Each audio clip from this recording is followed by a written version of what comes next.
Nellore rural hat trick ఎమ్మెల్యేగా ప్రజానాయకుడు కోటంరెడ్డి శ్రీధర్ రెడ్డి అత్యధిక మెజారిటీతో గెలవాలని, అలాగే తెలుగుదేశం పార్టీ అధికారంలోకి రావాలని 20వ డివిజన్ కార్పొరేటర్ చేజర్ల మహేష్ ఆధ్వర్యంలో నెల్లూరు రూరల్లోని కొండయ్యపాలెం గేటు వద్ద గల మహాలక్ష్మి అమ్మవారి గుడి దగ్గర నుంచి గొలగమూడి వెంకయ్య స్వామి గుడి వరకు పాదయాత్రగా వస్తామని మొక్కుకున్నట్లు వారు తెలిపారు.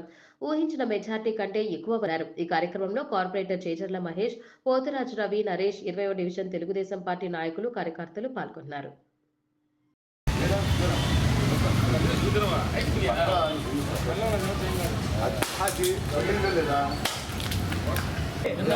जिंदाबाद తెలుగుదేశం పార్టీ जिंदाबाद తెలుగుదేశం పార్టీ శ్రీధర నాయకత్వం వర్ధిల్లాలి శ్రీధర నాయకత్వం వర్ధిల్లాలి శ్రీధర నాయకత్వం వర్ధిల్లాలి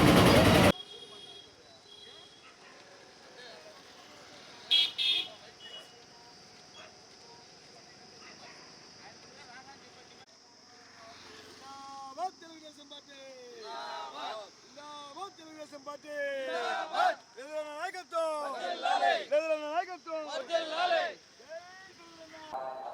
నిన్న జరిగిన సార్వత్రిక ఎన్నికల్లో 2024 నెల్లూరు రూరల్ నియోజకవర్గం నుంచి హ్యాట్రిక్ ఎమ్మెల్యేగా మా నెల్లూరు రూరల్ శాసనసభ్యులు శ్రీ కోటంరెడ్డి శ్రీధర్ రెడ్డి గారు గెలుపొందడం జరిగింది.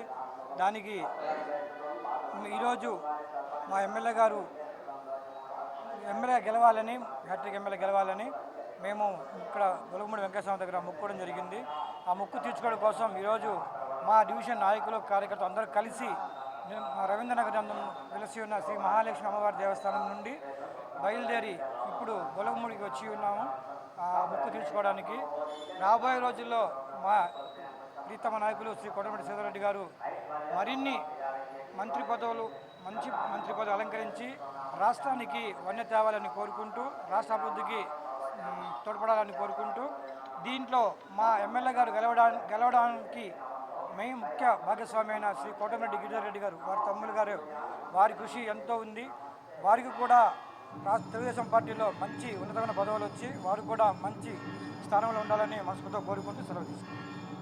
ఈరోజు మన 20వ డివిజన్ కార్పొరేటర్ చేజర్ల మహేష్ మన ఎమ్మెల్యే శ్రీధర్ రెడ్డి గారు ఎమ్మెల్యే అయిన సందర్భంగా ఆయన మొక్కు తీర్చుకునే దానికోసం మన రవీంద్ర నగర్లో అమ్మవారి టెంపుల్ నుంచి గొలగమూడి దాకా చెప్పులు లేకుండా పాదయాత్ర చేశారు.